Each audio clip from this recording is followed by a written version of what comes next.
Bonsoir à tous, bienvenue dans le Journal de l'Afrique. Voici les titres des morts. Encore au Burundi, des cadavres ont été retrouvés hier dans un quartier réputé contestataire de Bujumbura. De son côté, le pouvoir s'insurge violemment contre les sanctions de l'Union européenne, qualifiées de provocation. Un discours qui appelle à la haine ethnique, dénonce l'opposition. La Guinée à 6 jours de la présidentielle et les appels au calme après les incidents meurtriers de ce week-end en Guinée forestière où des forces de l'ordre ont été déployées. Nous retrouverons notre envoyé spécial Sarah Sako.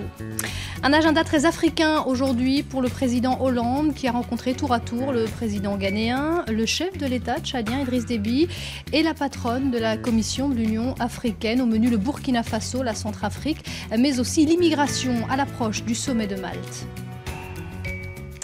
Au Burundi, le parti du président réagit aux sanctions imposées jeudi dernier contre 4 proches du chef de l'État et accuse Bruxelles de ne viser qu'une seule ethnie. Un discours qui vise, selon l'opposition, à monter les Burundais les uns contre les autres, alors qu'à Bujumbura, des corps sans vie sont retrouvés presque tous les jours. Le récit de Nicolas Germain. Des cadavres de civils retrouvés en pleine rue ce dimanche à Mutakura et Chibitoke, des bastions de l'opposition. La police affirme avoir été attaquée par des criminels. Selon des témoins, les policiers ont ensuite réagi avec une extrême violence. Les tirs ont commencé vers 14 h et je me suis caché dans la maison. Et mon petit frère, il est rentré vers 19 h. Puis ils sont venus et ils l'ont arrêté. Ils l'ont torturé avec des épées et puis ils lui ont tiré dessus. C'est dans ce contexte que l'Union européenne a imposé des sanctions à 4 proches du président Pierre Nkurunziza. Son parti, le CNDD-FDD, a accusé Bruxelles de cibler une ethnie. L'Union européenne a pris des sanctions contre 4 Burundais de même ethnie Hutu, leur refusant les visas d'entrée dans cette union et gelant leurs avoirs. Le parti CNDD-FDD a été profondément choqué par ces sanctions qui rappellent fort bien l'histoire malheureuse que le Burundi a vécue. Des membres de la société civile comme l'écrivain David Gakunzi, très critique du régime, voient dans ce dernier communiqué un basculement dangereux. On est en train de glisser d'un discours ethnique clivant implicite, qui était implicite jusque-là, à un niveau explicite. On se lâche et on désigne des ennemis. Et les ennemis, c'est qui? C'est non seulement les opposants, mais c'est évidemment ceux de l'autre ethnie et c'est tous ces blancs. Et moi, ça me rappelle un peu les discours qu'on a entendus à une certaine époque au Rwanda, au début des années 90. Le Burundi a connu à plusieurs reprises des conflits interethniques. La guerre civile de 1993 à 2006 avait fait 300 000 morts. En Guinée, alors que l'opposition réclame un report des élections, des heurts ont éclaté ce week-end entre partisans des différents candidats. Selon un dernier bilan fourni par une ONG indépendante, les violences ont fait 1 mort et 80 blessés à Nzérékoré. La situation s'est apaisée aujourd'hui dans cette ville du sud-est du pays. Écoutez les précisions de notre envoyé spécial Sarah Sako. Le calme est revenu à Nzérékoré après les incidents de ce week-end. Le couvre-feu a d'ailleurs été levé aujourd'hui et une douzaine de personnes sont aux arrêts.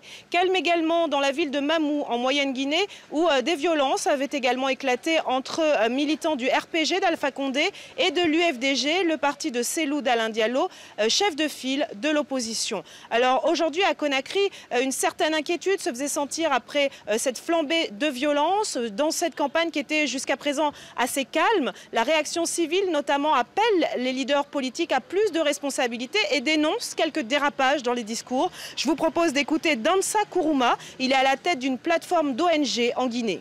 Nous constatons que ce dernier virage de la campagne présidentielle est marqué par une radicalisation des discours politiques de certains candidats. Et ce n'est pas dans l'intérêt de la paix sociale dans notre pays et nous les demandons de faire montre de responsabilité pour que le discours politique soit le reflet dans le corps et dans l'esprit du programme de société du candidat. Mais des discours qui peuvent amener à opposer des groupes ethniques, c'est des discours qui ne sont pas de nature à renforcer la quiétude et la sérénité pendant ces élections. Quant à la question de savoir si l'opposition boycottera ou non le scrutin de dimanche, ce qu'elle avait menacé de faire jeudi si la CENI ne reportait pas légèrement l'organisation des élections, ce qui a été refusé, eh bien pour l'instant, donc les leaders de l'opposition restent dans la course, continuent de battre campagne. Ils ont toutefois annoncé qu'ils se réservaient le droit de se retirer du jeu à tout moment et qu'ils feraient un point dans les prochains jours pour évaluer donc l'organisation du scrutin et voir si oui ou non, finalement, ils participeront au vote de dimanche.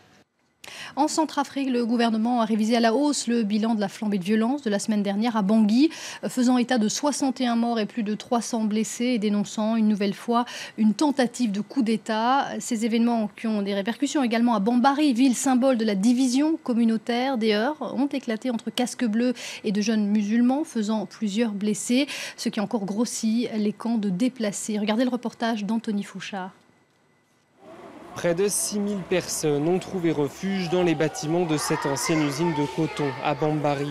Au milieu des machines et des bouts de ferraille, la vie s'organise difficilement. Le site n'est absolument pas conçu pour accueillir autant de monde. Les déplacés manquent de tout. On n'a pas d'hôpital, pas de médicaments. Il y a trop de saleté dans le bâtiment. Les trous dans le sol servent de latrine. C'est dangereux pour les enfants avec les machines partout. On dort serrés les uns contre les autres, la pluie tombe à l'intérieur et ça attire les moustiques. Alors tout le monde ici attrape le paludisme. Mais on n'a pas le choix, dehors c'est trop dangereux. L'approvisionnement en eau potable et les problèmes d'assainissement sont quelques-unes des difficultés rencontrées par les humanitaires qui doivent également faire face à une autre contrainte. L'ancienne usine de coton se trouve dans l'enceinte d'une base militaire des casques bleus. Donc depuis le début, suite à ces affrontements, on a eu environ 10 à 15 000 personnes déplacées. L'apparition de 2 nouveaux sites, en plus des 4 qui existaient déjà. Et malheureusement, un de ces sites s'est développé à l'intérieur d'un camp militaire. Donc ça a posé un problème de dilemme au début, mais à la fin, on a été obligé de répondre aux besoins, surtout les besoins les plus urgents de ces populations-là. Donc en espérant que leur présence sur ce site ne sera pas trop longue, parce que quand même en termes de protection, ça reste un problème. Après les affrontements du mois d'août, la MINUSCA avait décrété l'instauration d'une zone sans armes sur près de 12 km entre le centre-ville et l'aérodrome. Une zone sans armes qui n'a malheureusement pas permis d'éviter les combats entre casques bleus et une partie de la population il y a quelques jours. La Centrafrique, il en a été question aujourd'hui à l'Elysée, où le président François Hollande a reçu plusieurs dirigeants africains, dont Idriss Déby, le président du Tchad, qui a appelé à des élections en Centrafrique avant la fin de l'année. Idriss Déby qui a profité de sa venue à Paris pour convoquer les rebelles soudanais du Darfour, les appelant à prendre part au dialogue national prévu à Khartoum le 10 octobre prochain. Mais les rebelles, eux, exigent une réunion préparatoire. Écoutez le président du GEM. Idriss est préoccupé par la situation. Nous avons un nombre important, 400 000, sinon plus de réfugiés dans son propre pays, le Tchad. La situation au Soudan et au Darfour a une répercussion sur le Tchad. Il aimerait voir la situation au Soudan se stabiliser, mais nous ne sommes pas nécessairement d'accord sur la solution à apporter. Il voudrait juste que nous laissions tomber et que nous cédions aux demandes du gouvernement. Et nous ne pensons pas que ça résoudra le problème. Le chef du principal mouvement rebelle du Darfour qui a été reçu par le président tchadien en marge de sa visite à l'Elysée. À Paris également, la patronne de la commission de l'Union africaine, Nkosazana Dlamini Zuma, la sud-africaine, s'est entretenue avec le chef de l'État français sur les différents conflits où coopèrent forces françaises et africaines. La question des migrants a également été abordée à l'approche du sommet de Malte les 11 et 12 novembre prochains entre l'Union africaine, l'Union européenne et l'Afrique. Pour Madame Dlamini Zuma, il faut s'attaquer aux causes des migrations. Écoutez. Si nous ne concentrons que sur la sécurité ou trop sur la sécurité, nous échouerons. Qu'il s'agisse du moyen ou du long terme, nous ne résoudrons pas ce problème. Nous avons vu ce qui s'est passé dans l'histoire. Aucun mur, aucune barrière ne peut empêcher les gens de partir lorsque les conditions sont telles dans leur pays. Le sommet de Malte également évoqué à l'Elysée aujourd'hui entre François Hollande et son homologue ghanéen John Dramani Mahama. Les deux chefs d'État ont par ailleurs débattu de la situation au Burkina Faso, appelant tous deux à des élections rapides dans ce pays qui se remet d'un coup d'État éphémère. Et on va justement se rendre au Ghana qui a trouvé une façon originale de pallier le manque de professeurs bien formés, des écoles virtuelles. Et les élèves apprécient un modèle qui pourrait séduire d'autres pays africains. Regardez le reportage de Katharina Vitozzi avec Arnaud Froger.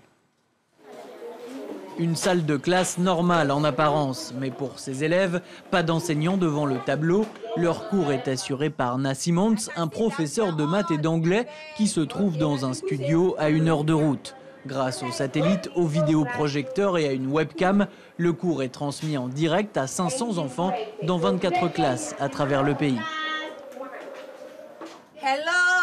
Bonjour tout le monde. Depuis 10 ans, de nombreuses écoles ont été construites par l'État ghanéen, mais souvent ce sont les professeurs bien formés qui manquent, surtout dans les régions reculées. Avec cette approche innovante, les autorités espèrent offrir une alternative de qualité. Au Ghana, d'habitude, un cours inclut un professeur qui vient et se tient devant la classe avec son manuel.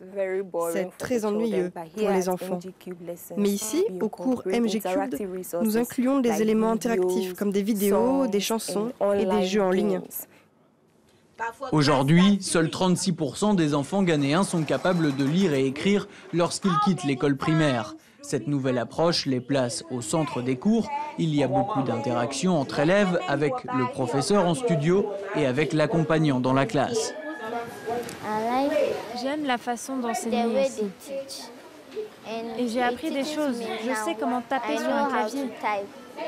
Je trouve cela plus facile avec des vidéos, car on y voit des choses qui nous aident à comprendre ce qu'on nous enseigne. Et il n'y a pas que les étudiants qui en profitent. Ça m'a aidé à améliorer ma façon d'enseigner. Il y a tellement de différentes méthodologies que j'utilise dans les cours MG Cubed qui me servent pour donner mes autres cours.